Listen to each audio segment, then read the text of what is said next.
Welcome to WTEW Bible Studies. We're in the book of Zechariah and we're into chapter 5 starting out here today.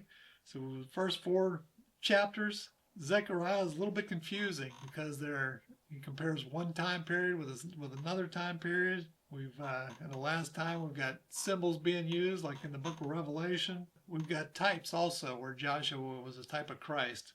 A lot of things kind of all being muddled in together.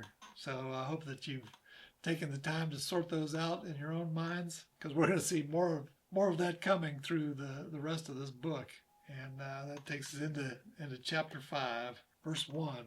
Then I turned and lifted up mine eyes and looked, and behold, a flying roll. And he said unto me, What seest thou? And I answered, I see a flying roll. The length thereof is 20 cubits, and the breadth thereof 10 cubits. Then said he unto me, This is the curse that goes forth over the face of the whole earth. For every one that steals shall be cut off as on this side according to it, and every one that swears shall be cut off as on that side according to it. I will bring it forth, says the Lord of hosts, and it shall enter into the house of the thief, and into the house of him that swears falsely by my name, and it shall remain in the midst of his house, and shall consume it with the timber thereof and the stones thereof. This is the law. It's a picture of a law. So you got a rolled up scroll. It unrolls. It's a huge thing. It's going forth over all the earth. So all the earth really knows the law. You know what you're supposed to do and what not to do. Are you a thief? God says everybody's a sinner. All have fallen short of the glory of God. So we all need Jesus. So if we reject Jesus, we're under the curse of the law. So if you steal, you're going to be under that curse. If you swear falsely, you're going to be under that curse. If you break the law, you're under the curse. You're not going to get the salvation that Jesus promised. That's just the way it is. You're condemned already if you have not accepted Jesus Christ. So that's gone out in the whole world preaching Jesus. Says God's going to have his word preached unto the ends of the earth, and then the end shall come. It comes to the whole earth. It comes to everybody that's ever lived on this earth. You accept Jesus or you reject Jesus. If you accept Jesus, you're free from this curse. If you reject Jesus, the law, which is good, has actually condemned you. So that takes us to verse 5. Then the angel that talked with me went forth and said unto me, Lift up now thine eyes and see what is this that goes forth. And I said, What is it? And he said, This is an ephah that goes forth. And he said, Moreover, this is their resemblance through all the earth. Behold, there was lifted up a talent of lead, and this is a woman that sits in the midst of the ephah. And he said, This is wickedness.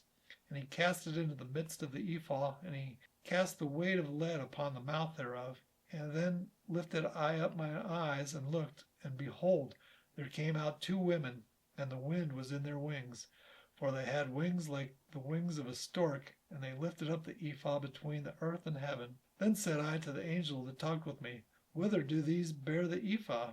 And he said unto me, To build it a house in the land of Shinar, and it shall be established and set there upon her own base. So what is this all about?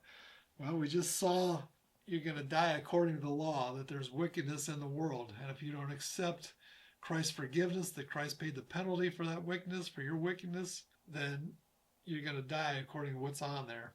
But there's also a spiritual embodiment of wickedness. And that's going to be this final Antichrist that's going to come. He's pictured here. So there's an ephah, there's a basket, there's a lid on it. Wickedness is Antichrist. He's not going to be able to arise, but they're going to put him in Babylon. So when the Antichrist arises, he's going to come out from Babylon. In the book of, I think it's 2 Thessalonians, we saw a restrainer. So think of that lead weight upon here. This Antichrist is not going to be revealed. He's not going to be let out of that basket until it's his time. So although there's already evil in the world, the mystery of iniquity is already in the world, this time for this final Antichrist, it's not his time yet. He's being held down. It's interesting, Saddam Hussein in Iraq has rebuilt the walls of Babylon, and it's on either side of the Euphrates River. So you see in Revelation chapter 6, not chapter 6, the sixth trumpet of Revelation, we see that 200 million man army.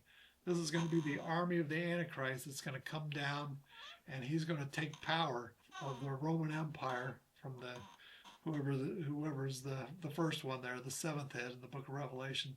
So Antichrist is the eighth head. He's going to be this one that is stopped. He's going to be withheld from being revealed until it's time. And that's what this is a picture of. Antichrist can't come out because it's not his time yet, but there's going to be a time for it. And it's interesting that his house may have already been built in the land of Shinar. So at verse 11, that may have been fulfilled with Saddam Hussein. I don't know if it is or not, but it'd be interesting to see if the Antichrist makes some kind of big deal about that before he comes and marches down to take over Israel, and then follows through and goes down into Egypt. You know, all that's future, all that's coming, and we've seen it in a couple of different ways. We just studied the book of Thessalonians, if you want to look back and see what that's all about. So that's all. That's kind of short and quick there in chapter 5. We'll look at chapter 6 next time.